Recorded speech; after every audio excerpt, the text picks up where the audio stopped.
Guys, मेरा नाम कपिल व्यास और मैं आपके सामने आया हूँ वीडियो लेकर। आज से स्टार्ट करने जा रहा हूँ स्पोकन इंग्लिश की ऐसी जर्नी जो आपके साथ आपकी करियर को और आपकी ग्रोथ को बहुत एक्सट्रीम लेवल पे लेके जाएगी।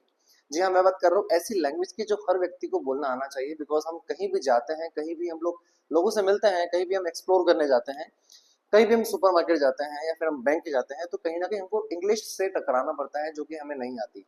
तो आज से इस वीडियो से मैं स्टार्ट करने जा रहा हूँ स्पोकन इंग्लिश की ऐसी जर्नी जहां पर आप सबसे आसान तरह से, सबसे बेसिक ट्रिक से इंग्लिश बोलना सीख जाएंगे। और उसकी शुरुआत में करने जा रहा हूँ सबसे पहले पॉइंट से, सबसे पहले टॉपिक से, that is how to frame sentences. किसी भी सेंटेंस को हिंदी से इंग्लिश में ट्रांसलेट करने के लिए we need the structure. The structure is subject, helping verb, main verb और ऑब्जेक्ट। किसी भी सेंटेंस को, किसी भी भाषा को, किसी भी लैंग्वेज को जो आपकी नेटिव लैंग्वेज है वो, उसे अगर आप इंग्लिश में कन्वर्ट करना चाहते हैं तो आपका माइंडसेट प्रिपेयर होना चाहिए कि मुझे अपनी भाषा में क्या क्या चीजें देखनी है, मुझे क्या क्या चीजें ढूंढनी है। That is first is subject, second is helping, और थर्ड इज मीन, और फोर्थ इज ऑब्जेक्ट। अब बात करते हैं सब्जेक्ट की। सब्जेक्ट होता है द पर्सन हु वर्क्स। जी हाँ, जो व्यक्ति काम करता है वो सब्जेक्ट होता है। जैसे कि मैं इंग्लिश सिखा रहा हूँ तो सिखाने का काम मैं कर रहा हूँ तो मैं सब्जेक्ट हो गया। मम्मी खाना बना रही है तो मम्मी सब्जेक्ट हो गई। पापा ने मुझे डांटा तो पापा सब्जेक्ट हो गए। समझे? द पर्सन हु वर्क्स, जैसे कि I, we, you, they, he, she, it, कोई भी नाम, कोई पोस्ट भी सब्जेक्ट हो सकता है। और कोई ग्रुप, जिसको बोलते हैं हम लोग people of group, group of people, sorry. तो जब भी हम बात करते हैं सब्जेक्ट की, सब्जेक्ट ऑलवेज हमेशा लिविंग होता है। और सब्जेक्ट को हम नाउन के रूप में भी जानते हैं, बट नाउन अभी हम उसको जानना नहीं चाहेंगे बिकॉज हम प्रैक्टिस करने जाएंगे आगे, तो आपको सिखा दूंगा मैं। सब्जेक्ट वो होता है the person who works, the person who perform something. तो सेंटेंस में सबसे पहले देखिए सब्जेक्ट कौन है, काम कौन कर रहा है। Second is helping verb. Helping verb क्या होती है? अपने टेंसेस पढ़े होंगे आपकी स्कूल लाइफ में। टेंसेस मतलब कि प्रेजेंट, पास्ट, फ्यूचर। और टेंस का काम होता है सेंटेंस को सही डायरेक्शन देना, सही लीड करना। जैसे कि अगर आपका सेंटेंस, अगर आपके हिंदी में है आता है हूं या हो, तो सेंटेंस प्रेजेंट का बनेगा। अगर आपके हिंदी में था, थी, थे आता है तो आपका सेंटेंस बनेगा पास्ट का। अगर आपके हिंदी में गागी के आता है या होगा आता है तो आपका सेंटेंस ऑब्वियसली आपका सेंटेंस होगा फ्यूचर का।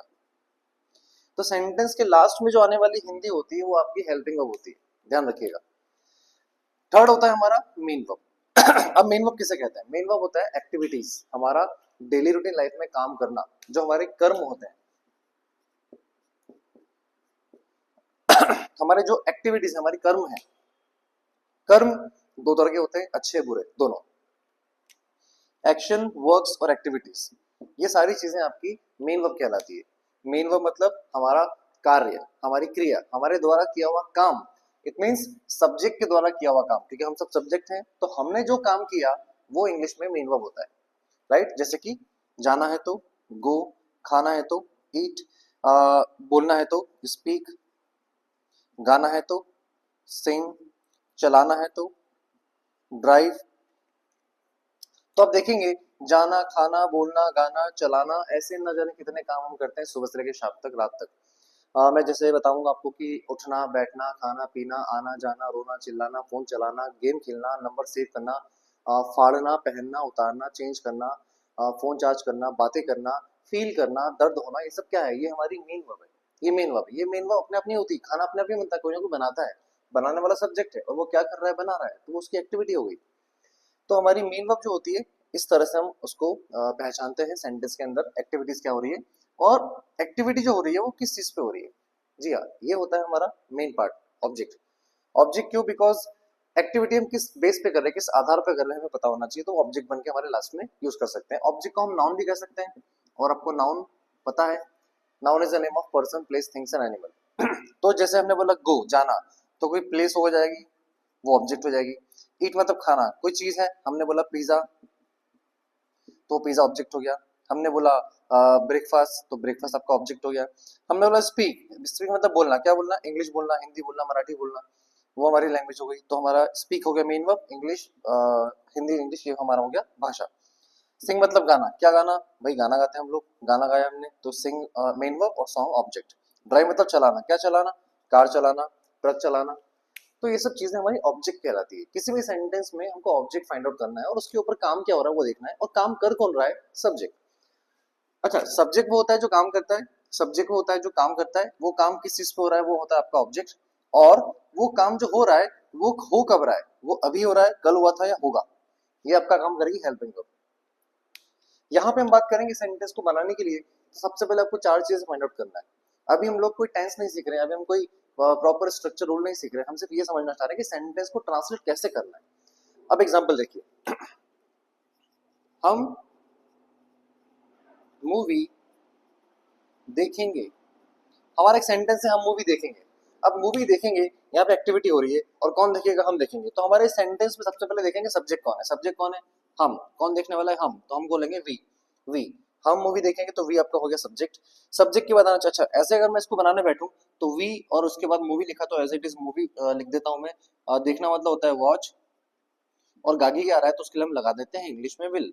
अभी सेंटेंस पढ़ के देखिए, वी मूवी वॉच विल, जो कि एक सेंटेंस गलत है क्योंकि हमने जैसा हिंदी लिखा वैसा उसको कॉपी कर दिया। बट स्ट्रक्चर क्या बोल रहा है कि अगर आपका हिंदी ऐसा बन रहा है तो आप इंग्लिश को रिवर्स में बनाते हुए देखो। रिवर्स में जाओ, आप देखो, ध्यान रखो, यहाँ पे आपका सब्जेक्ट है, अब सब्जेक्ट के पास डायरेक्ट आप छलांग लगाओ, जंप करो सीधा हेल्पिंग वर्ब पे। सब्जेक्ट ये होता है, हेल्पिंग यहाँ होती है, फिर वहां से रिवर्स आओ। आप रिवर्स आओगे, आपको सारी चीजें स्टेप बाय स्टेप मिलती जाएगी। तो वी के बाद जो आना चाहिए, वी के बाद जैसे हम यहाँ पे हमने लिखा हम के बाद देखेंगे, देखेंगे आपका हेल्पिंग वर्ब हो गया। तो वी के बाद क्या आना चाहिए, हेल्पिंग वर्ब, तो वी विल, ये आपका हो गया हेल्पिंग वर्ब। अब थोड़ा सा आगे बढ़ेंगे, देखेंगे मतलब कि देखना। यहाँ पे गागी के हमारा फ्यूचर था, हेल्पिंग वर्ब था, उसके पहले लिखा हुआ है देखना, देखने को बोलते हैं वॉच। वॉच ये हमारी होगी मेन वर्ब। अब थोड़ा सा आगे बढ़ेंगे तो क्या देखने की बात हो रही है, मूवी, तो मूवी हमारा हो जाएगा ऑब्जेक्ट। जी हाँ, अगर आपको सेंटेंस ट्रांसलेट करना है तो स्ट्रक्चर तो है ही, इसके अलावा एक और आसान तरीका बता देता हूँ। सब्जेक्ट के बाद डायरेक्ट छलांग लगाओ हेल्पिंग वर्ब पे लास्ट में हिंदी में, और वहां से रिवर्स आते आते आप देखिए आपको हेल्पिंग वर्ब मिल जाएगी, मेन वर्ब मिल जाएगी और ऑब्जेक्ट मिल जाएगा। और इसके अलावा अदर वर्ड्स भी मिल सकते हैं, बट अभी हमने फिलहाल सीखा है कि सेंटेंस को ट्रांसलेट कैसे किया जाता है। वी हो गया हमारा सब्जेक्ट, विल हो गई हमारी हेल्पिंग वर्ब क्योंकि फ्यूचर की बात है, वॉच मतलब देखना हो गया, और मूवी आपका ऑब्जेक्ट हो गया। इस तरह से आप अपना सेंटेंस बना के फ्रेम कर सकते हैं। अब जैसे कि हमने स्ट्रक्चर सीख लिया है, स्ट्रक्चर के बाद वाली प्रोसेस होती है कि हम उसको सेंटेंस बना के फ्रेम करें। जैसे हमने कोई एक सेंटेंस बना के दिखा दिया है, सेंटेंस किस तरह से बनाया जाता है। आप अगर कोई सेंटेंस बना सकते हैं तो उसको ट्रांसलेट करके आप कमेंट में शेयर जरूर करिएगा, और ये चीज आप अपनी कॉपी में नोट जरूर करिएगा, क्योंकि नोट नहीं करेंगे तो आप चीजें स्किप कर देंगे और फिर दिमाग से निकल जाएगी। हालांकि वीडियो आपके पास रहेगा, बट फिर भी मैं चाहूंगा आप अपनी कॉपी में उतार लीजिए, बिकॉज आपका आज से फर्स्ट डे शुरू हो चुका है इंग्लिश बोलने का। आपकी जर्नी बहुत सक्सेसफुल रहेगी, मैं विश्वास दिलाता हूँ। आपकी इंग्लिश बिल्कुल क्लियर और कॉन्फिडेंटली आपके मुंह से निकलेगी, उसकी गारंटी मैं लेता हूँ। बस आप मेरे साथ जुड़े रहिए, वीडियो को लाइक जरूर करिएगा, शेयर जरूर करिएगा। मिलते हैं नेक्स्ट वीडियो में, बाय बाय।